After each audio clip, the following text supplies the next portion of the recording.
মুন্সিগঞ্জ জেলায় আসারা, যেখানে কেউ আরবি পড়তে পারত না, শিক্ষায় অনগ্রসর ছিল, মহিলাদের তো আরও প্রতিবন্ধকতা ছিল।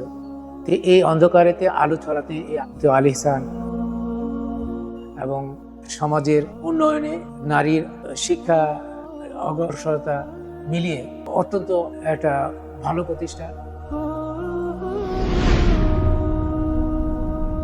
আসসালামু আলাইকুম।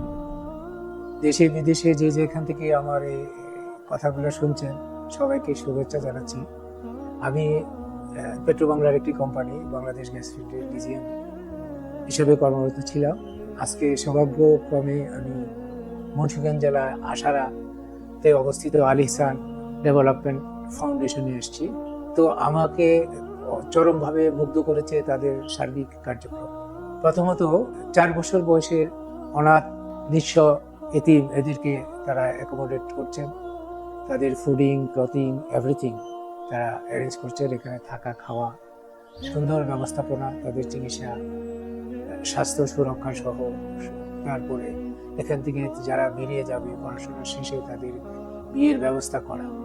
তার পিছনে কিছু কথা না বললেই নয়। যে এলাকাটায় এই প্রতিষ্ঠানটা গড়ে উঠেছে তার ইতিকথা সংক্ষেপে এরকম, যেখানে কেউ আরবি পড়তে পারত না, শিক্ষায় অনগ্রসর ছিল, মহিলাদের তো আরও প্রতিবন্ধকতা ছিল। তো এই অন্ধকারেতে আলো ছড়াতে এই আল ইহসান এসে দাঁড়িয়েছে তাদের পাশে।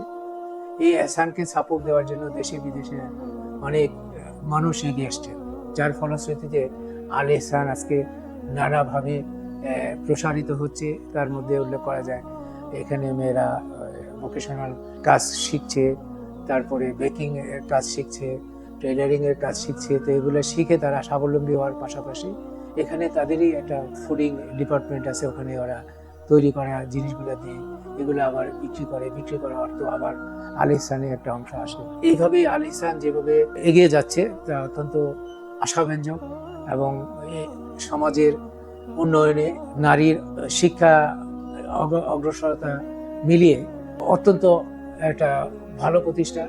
প্রায় 500 মতো ছাত্রছাত্রী, বিভিন্ন স্কুল শাখা, তারপরে হেফজ শাখা সব মিলিয়ে ট্যালেন্ট পুলে বৃত্তিপ্রাপ্ত, এসএসসি এইচএসসিতে অনেক ভালো রেজাল্ট, সব মিলিয়ে অনেক প্রতিষ্ঠান যেখানে অনেক কিছু থাকা সত্ত্বেও এটা করতে পারে নাই, তারা এই এরকম একটা অনগ্রসর এলাকায় আলোকবর্তিকা হয়ে কাজ করছে।